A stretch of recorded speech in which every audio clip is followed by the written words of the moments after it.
کوئی ایک روایت بھی جھوٹی نہیں ملتی. کیوں؟ اس لیے کہ اگر الکتاب کہیں تو سلونی سلونی کا دعویٰ کرنا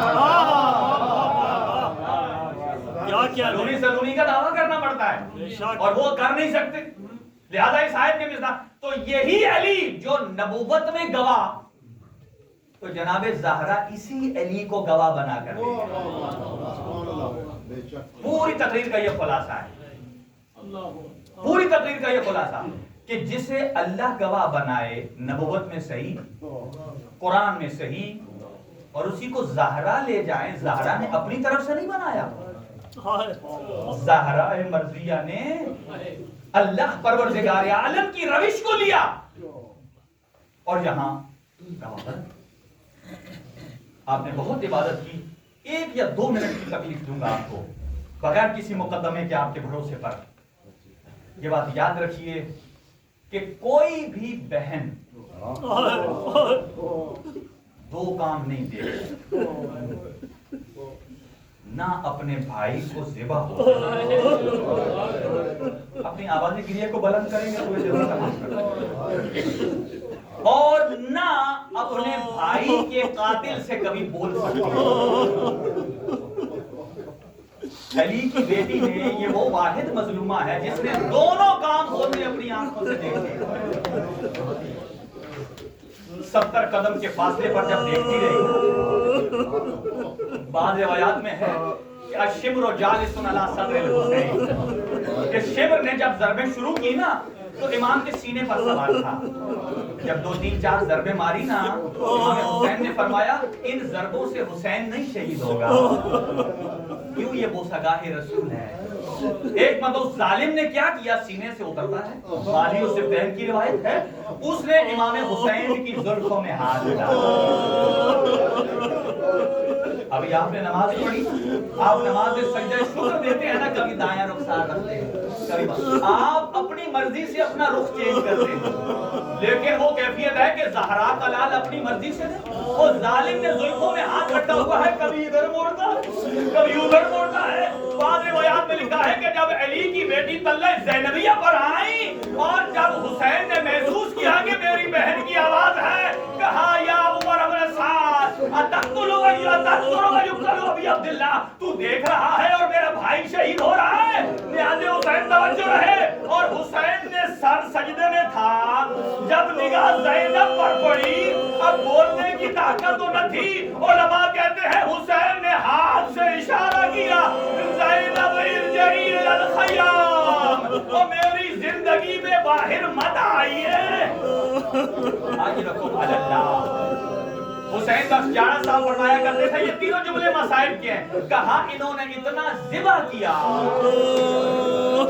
کہ جب ذبح کرتے کرتے تھک گئے تو انہوں نے لوٹنا شروع کر دیا. کہا جب لوٹتے لوٹتے تھک گئے تو انہوں نے آگ لگانا شروع کر دیا.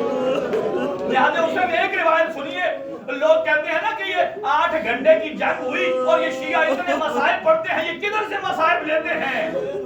یہ احسان ہے حضرت مختار کا. جب کسی قاتل کو پکڑا اور دربار میں کہتے تھے بتا تو نے کربلا میں کیا ظلم کیا. جب اکبر کے قاتل کو پکڑا، عباس کے قاتل کو پکڑا، لہذا اس نے ایک جملہ سنیے گا. ایک مرتبہ جب ہرملہ آیا نا، کہا اے ظالم تو نے کیا کیا؟ کہا جس کا 18 سال کا اکبر تھا وہ سائے پر بیٹھتی ہے، جس کا 13 سال کا قاسم تھا وہ سائے پر بیٹھتی ہے. اے ظالم تو نے کیا کیا؟ جس کا 6 مہینے کا تھا وہ نہ ٹھنڈا پانی پیتی ہے. اس نے کہا ظالم ہے. کہا اے مختار مجھے پتا ہے تو نے مجھے مار تو دینا ہے، لیکن مجھے اتنا بتا چھوٹی اولاد والوں، کہا کہ اس 6 مہینے والے کی ماں ابھی تک زندہ ہے. آج رکھو مال اللہ. بس ایک روایت اور ہے، اور جب ہولی کو پکڑا نا، کہا اے ظالم تو بتا تو نے کیا کیا ہے. اور نیاز حسین مجھے معاف کر دیجیے گا، عزاداروں کے دل بڑے نرم ہوتے ہیں، اور جب میں یہ روایت پڑھتا ہوں میں اپنی آنکھیں بند کر دیتا ہوں، اس لیے کہ میں خود ان الفاظ کو دیکھ چکا. ہولی سے جب کہا ظالم تو نے کیا کیا، کہتا ہے شام غریبہ میں میں نے اتنا علی میری عمر نازیہ نے بچائے. اللہ آپ تھک گئے نا, یہ فطرت ہے, آپ کافی دیر سے گریہ کر رہے ہیں, لیکن نیاز حسین آپ کو یہاں گریہ سے کوئی روکنے والا تو نہیں ہے نا. لیکن جب زینب اپنے بھائی پر روتی تھی اور کبھی دائیں بائیں دیکھتی کہیں شمر نازیہ نہ لے کر نہ جائے. اللہ یہ مسلسل رونا سید سجاد کا کام ہے.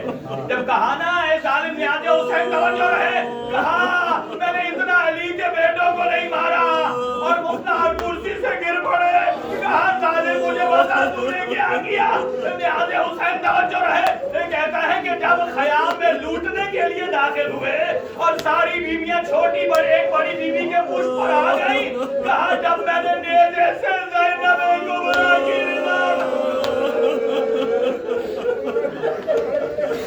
ابھی جو کربلا جائیں گے نا, میں نیاز حسین خواہش کر رہا ہوں, اگر کربلا جاؤ یا کوئی جائے تو وہاں سے کھجوریں لے کر نہ آنا, وہاں سے تحفے تحائف لے کر نہ آنا, وہاں سے اپنی بہنوں کے لیے چادر خریدنا اور غازی عباس کی زری سے بس کرنا اور کر کے کہنا آقا یہ میں ان بہنوں کے لیے لے رہا ہوں جب آپ کی بہن زینب کے مسائل پڑے جائیں گے. آجرکم علی اللہ. نیاز حسین کہا بتا کیا کیا. وہ کہتا جب میں نے علی کی بیٹی کی رضا میں ہاتھ ڈالا, علی کی بیٹی کو کوئی بھرکا اتنا پسند تھا, ایک کیفیت آئی جب ایک کنارہ میرے ہاتھ میں ہے اور دوسرا علی کی بیٹی کے ہاتھ میں ہے, وہ ایک کنارے کو پکڑ کے کبھی خیمے کی اس طرف پر جاتی ہے اور کبھی دوسرے کونے پر جاتی ہے. جب میں نے دیکھا کہ علی کی بیٹی نے پردہ نہیں چھوڑا, کہتا میں نے اپنا تازیانہ نکالا. جب میں نے تازیانہ چھوڑا اور زینب کے ہاتھ سے رضا نکل گئی, کہا ظالم بتا اس کے بعد کی منزل کیا ہے. کہا دختر پیغمبر کے بعد عیاں ہو گئے اور چہرے سے پردہ بنایا اور میں چادر لے کے جا رہا تھا اور چند قدم میرے پیچھے آئی اور کہا ظالم مجھے رضا واپس کر دے. میں اس کی بیٹی اور جس کا جنازہ آدھی رات کو اٹھا یا زہرا.